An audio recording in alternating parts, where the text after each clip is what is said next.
Olá, está no ar o Link CNJ, um programa do Conselho Nacional de Justiça, transmitido pela Rádio e TV Justiça. Eu sou Alexandre Matula e vou trazer para você reportagens, entrevistas, conversas exclusivas e atualizações sobre o que acontece no mundo jurídico no Brasil.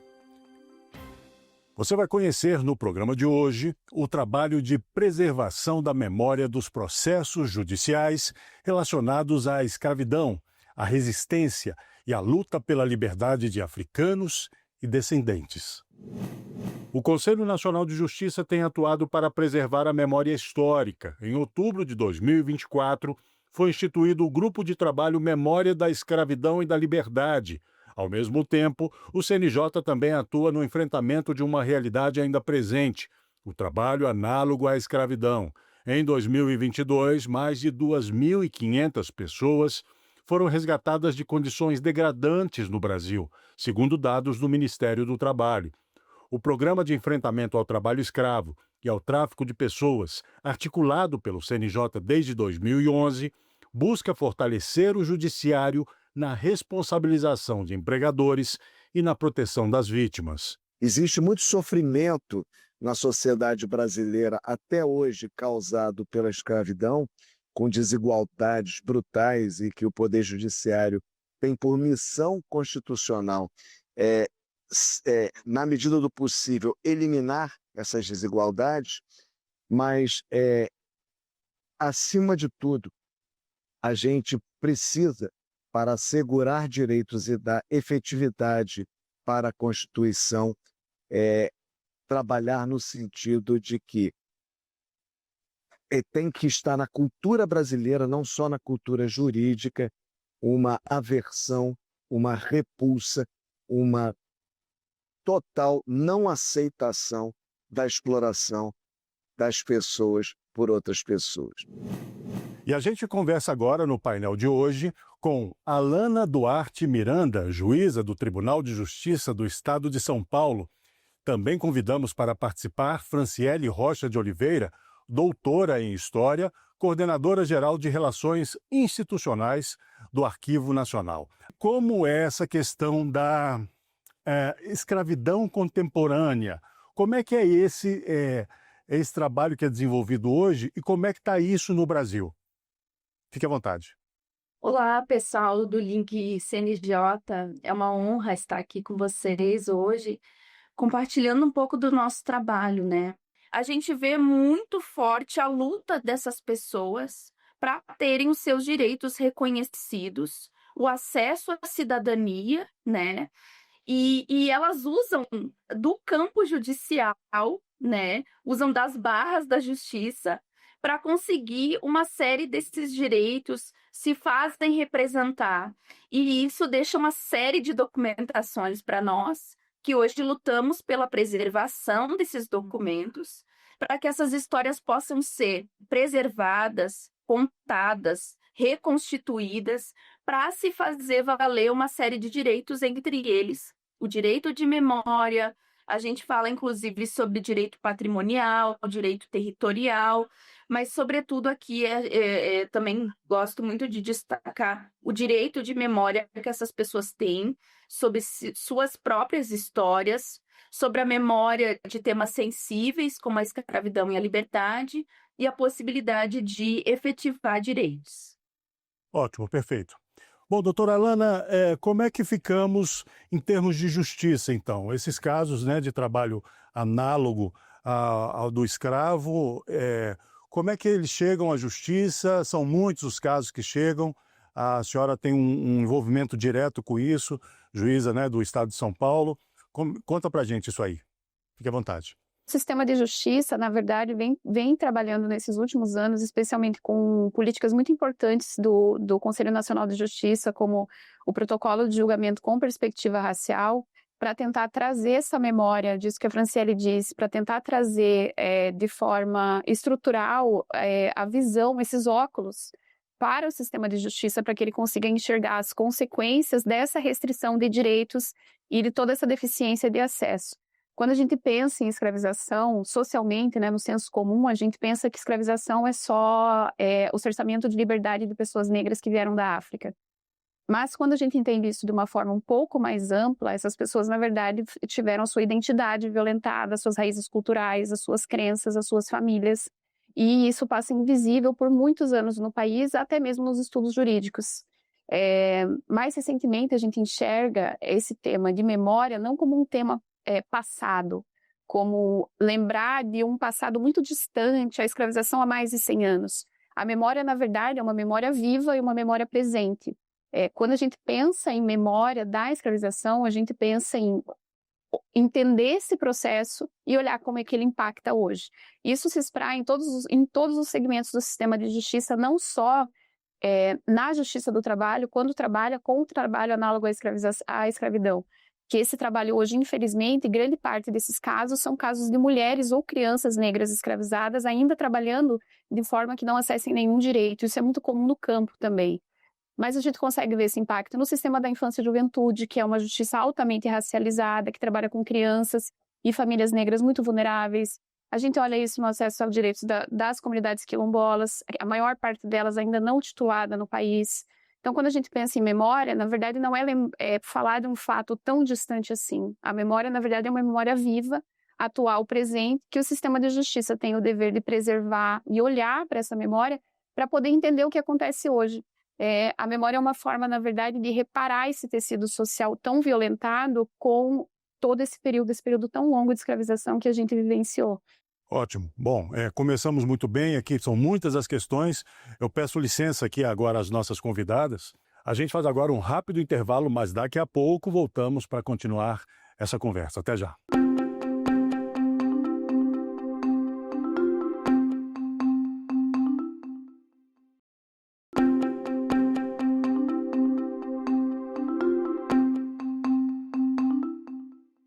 Estamos de volta com o programa Link CNJ, transmitido pela rádio e pela TV Justiça. Hoje falamos sobre o projeto do CNJ desenvolvido pelo Grupo de Trabalho Memória da Escravidão e Liberdade, do qual fazem parte as nossas convidadas, Franciele Rocha de Oliveira, doutora em História, coordenadora geral de Relações Institucionais do Arquivo Nacional. Também convidamos para participar Alana Duarte Miranda, juíza do Tribunal de Justiça do Estado de São Paulo. Bom, continuamos aqui a nossa conversa. Eu vou me dirigir à doutora Franciele.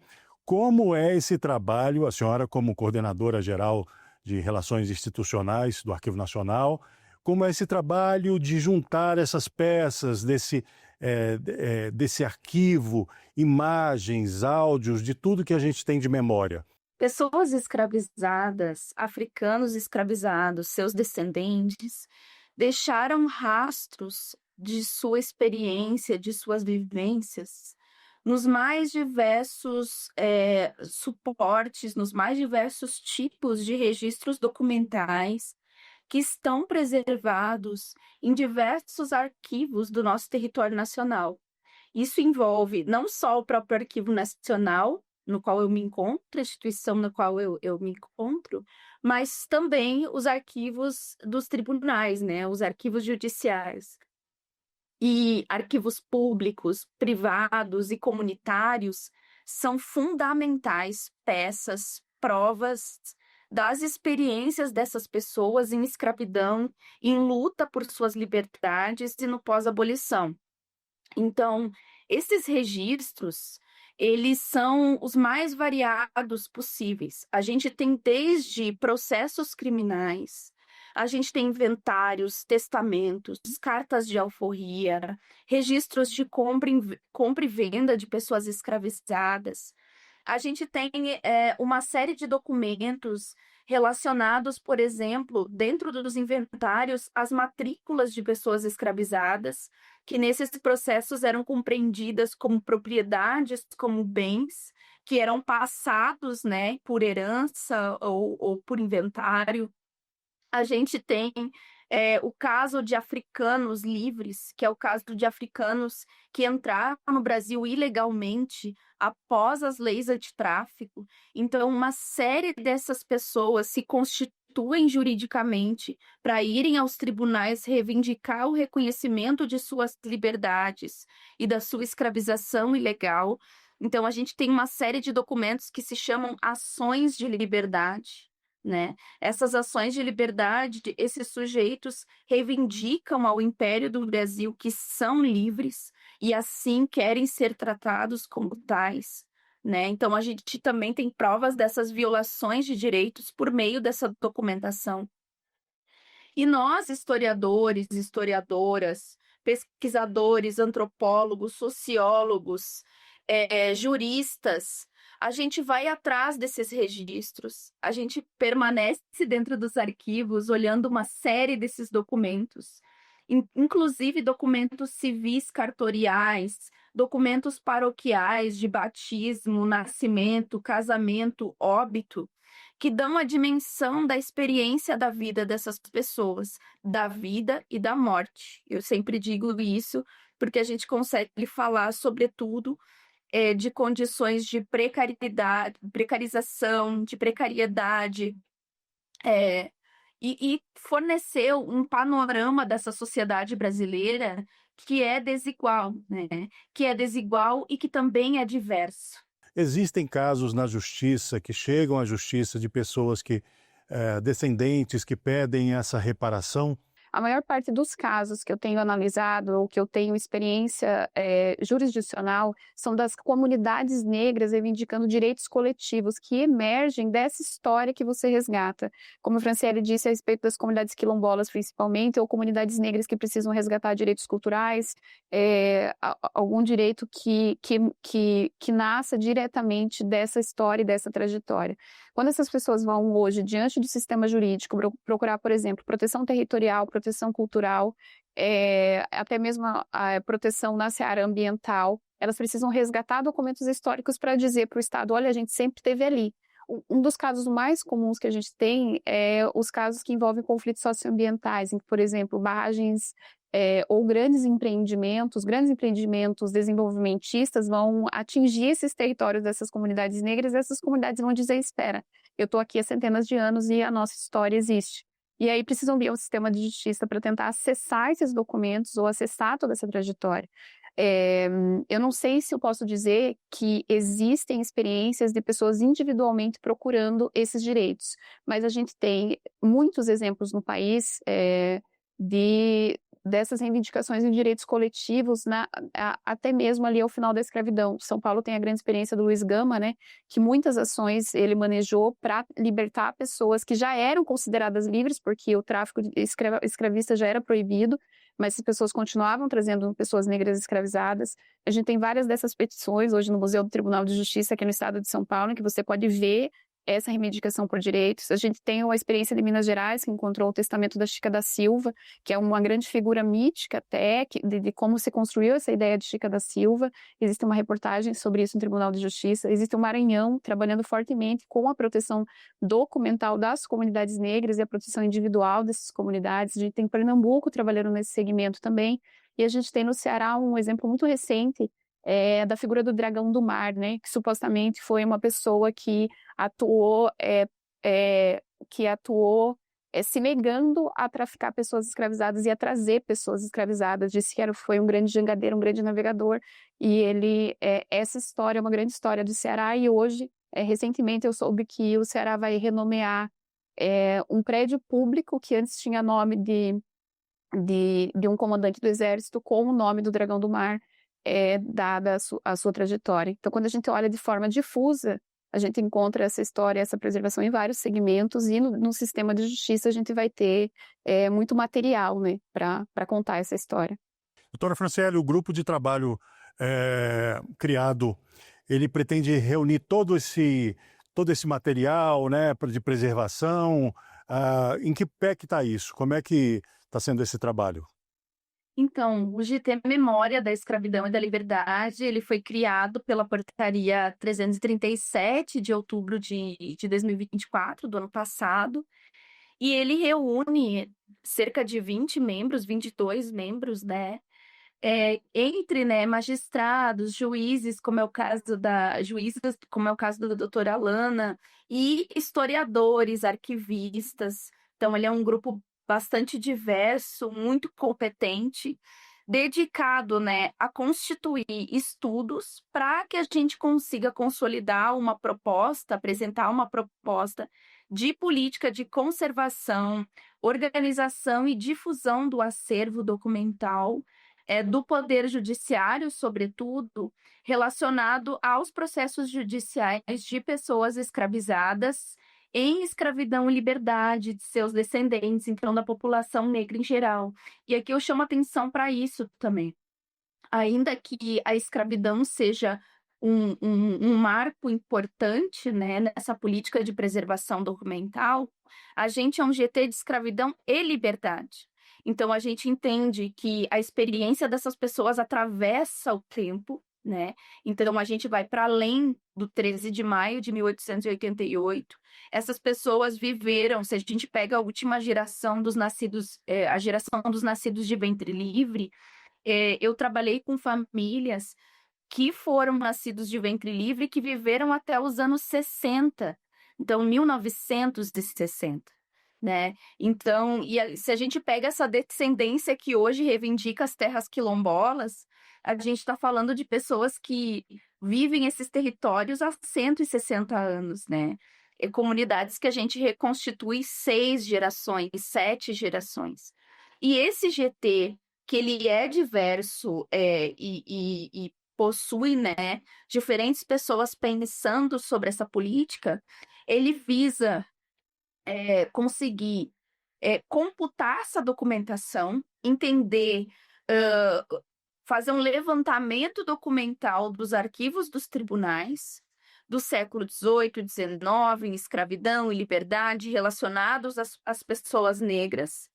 Ele visa fazer um levantamento sobre a proteção desses documentos, sobre como esses documentos estão sendo gerenciados, estão sendo tratados e como eles estão sendo no sentido de difusão e de acesso também.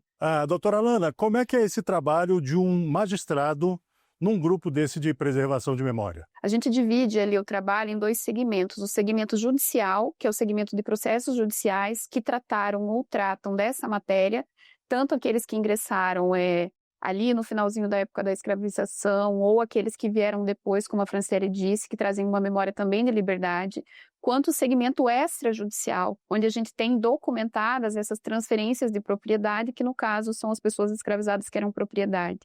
São 2 eixos de segmentos, e aí a mente dos juízes ali trabalha por pensar essas estruturas e as normas que já existem sobre preservação documental para tentar traçar diretrizes normativas de atuação também, porque o trabalho do juiz não é só o trabalho judicial, mas o trabalho de comportamento do sistema.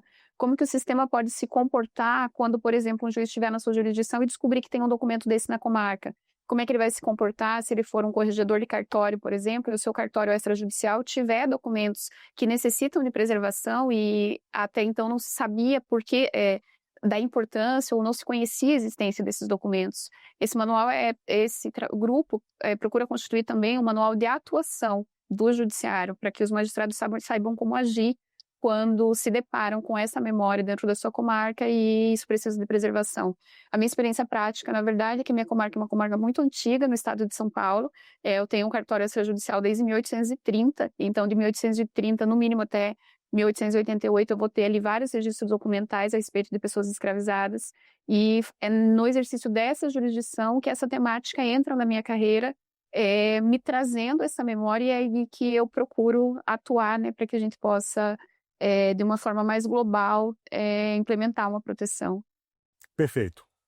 Eu quero agradecer aqui as nossas convidadas, Franciele Rocha de Oliveira, doutora em História, coordenadora-geral de Relações Institucionais do Arquivo Nacional, e Alana Duarte Miranda, juíza do Tribunal de Justiça do Estado de São Paulo. Foi uma ótima conversa com muitos pontos esclarecedores. Muito obrigado, viu? Vamos agora fazer um rápido giro de notícias pelos estados e pelos tribunais do país. O Tribunal de Justiça de Mato Grosso concluiu a formação em práticas restaurativas de magistrados de 15 comarcas.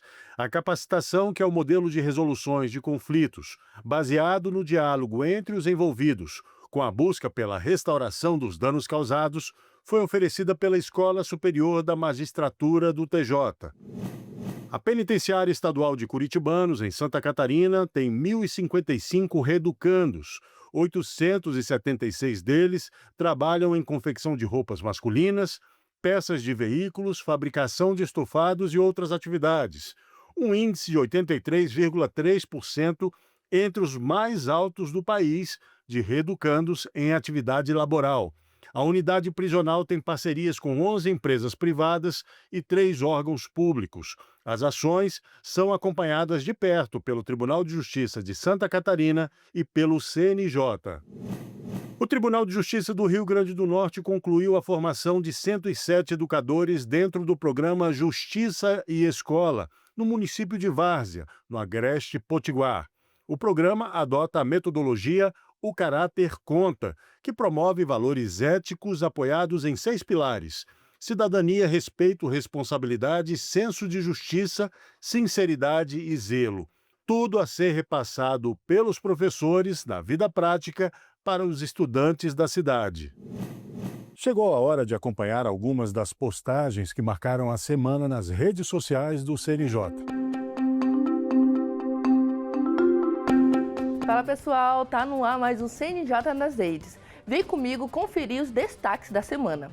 Você sabe qual a diferença entre os regimes aberto, semiaberto e fechado no cumprimento de pena? De forma resumida, no regime aberto, a pessoa pode trabalhar ou estudar, mas precisa se recolher à noite. No semiaberto, ela também trabalha durante o dia, mas cumpre a pena em colônia agrícola, industrial ou estabelecimento similar, com recolhimento noturno. Já no regime fechado, o cumprimento da pena é em estabelecimento prisional, com possibilidade de trabalho interno e, em alguns casos, externo. No Brasil, as penas são progressivas, ou seja, a pessoa pode mudar de regime conforme seu comportamento e os critérios da lei. No Brasil, o Estatuto da Criança e do Adolescente garante que qualquer pessoa, independentemente da sua identidade de gênero ou orientação sexual, pode adotar. O que realmente importa é oferecer um lar seguro, afetuoso e estruturado. Toda forma de amor que cuida e protege deve ter espaço na vida e na lei. Você sabia que a justiça também chega até quem vive em locais mais isolados? Isso acontece graças à Justiça Itinerante Cooperativa na Amazônia Legal, uma iniciativa do CNJ que leva os serviços do Judiciário e de outros órgãos até comunidades ribeirinhas e populações em situação de vulnerabilidade na região amazônica. Além dos atendimentos jurídicos, como emissão de documentos e serviços nas áreas previdenciárias e trabalhistas, o programa agora oferece atendimento de saúde.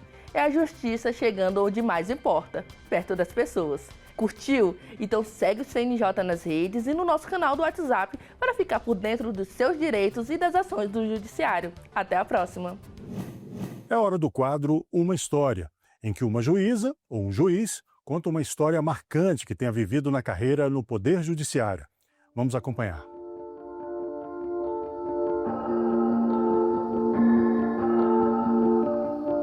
Olá, meu nome é Luiz Antônio Muniz Rocha, eu sou juiz de Direito do Tribunal de Justiça do Estado de Mato Grosso e eu tenho uma história para compartilhar com vocês. Eu sou o juiz titular da comarca de Alto Garças e, como juiz de vara única, a gente tem acesso a todos os dias, a todos os tipos de demandas. E antes de ser juiz aqui no Estado de Mato Grosso, atuei como promotor de justiça no Estado de Rondônia. E toda nessa minha carreira perante a justiça, seja como promotor e agora como juiz, a gente sempre percebe que as pessoas têm uma dificuldade muito grande para comprovar os seus direitos. Às vezes ela vive uma situação fática ali, mas não tem nenhuma comprovação, nenhum documento para comprovar a situação.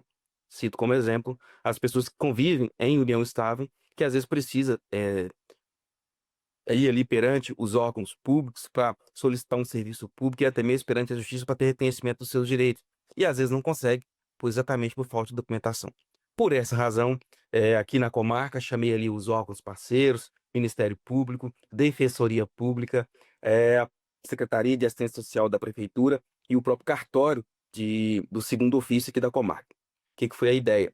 Nós juntamos esses parceiros e pensamos aqui em um mutirão para que as pessoas pudessem converter a união estável delas em casamento. A nossa ideia foi encampada pelo Tribunal de Justiça, por meio do NUPEMEC, e foi celebrado, então, um termo de cooperação entre esses órgãos e essas entidades. E, a partir disso, nós publicamos aqui um edital na comarca. Veja que a nossa comarca tem cerca de 15 mil habitantes. e estimávamos que para esse edital, para esse chamado dessas pessoas participar do mutirão, nós teríamos aqui em torno de 10 a 15 casais. Mas, para nossa surpresa, nós recebemos inscrição de 53 casais. E aí nós, a partir disso, marcamos as audiências ali, nós fizemos a exigência edital que cada casal trouxesse ali 2 testemunhas para comprovar, né, os requisitos ali da União-Estado. E aí nós marcamos essas audiências num sábado, justamente para facilitar para as pessoas. E durante o sábado aqui nós fizemos 53 audiências presenciais, ouvimos 106 testemunhas. E uma das histórias, uma das audiências ali me marcou bastante, porque era um casal já de senhores, assim, que conviviam e eu estava há 41 anos. E por razões da vida ou razões econômicas não puderam ali formalizar a sua união. É um casal que já tem filhos decorrente dessa união. E nós ali realizamos a audiência e o promotor, em determinado momento, o doutor Tiago, percebeu ali que o senhor havia levado para a audiência ali no bolso, de forma simples, as alianças. E ao final da audiência, nós ali pedimos que ele entregasse essas alianças para sua companheira. E ele entregou e foi um motivo ali de muita emoção por parte dela e por todos os presentes ali. Então, foi uma história dessas 53 audiências que marcou bastante. Podemos aqui, por meio do Poder Judiciário e dessas entidades parceiras, levar a cidadania e facilitar que essas pessoas pudessem reconhecer os seus direitos. Isso é uma visão de que o Poder Judiciário, na minha concepção, antes de ser um poder, ele é um serviço público. Nós estamos aqui para atender bem as pessoas, levar a cidadania para as pessoas, facilitar a vida delas o mais possível. E fizemos isso por meio desse mutirão, com todas essas entidades parceiras, e foi uma satisfação muito grande para todos nós, para levar dignidade e cidadania para esses casais que procuraram aqui o primeiro mutirão de conversão de união estável em casamento. Essa é a história que eu tinha para compartilhar com todos vocês. O Link CNJ chega ao fim. Eu agradeço a você que esteve conosco até agora, na rádio e na TV Justiça. E lembre-se, você pode acompanhar todo o Link CNJ e também a programação da TV Justiça por meio do nosso aplicativo, TV Justiça Mais. Baixe aí no seu celular. Até o próximo programa. Tchau.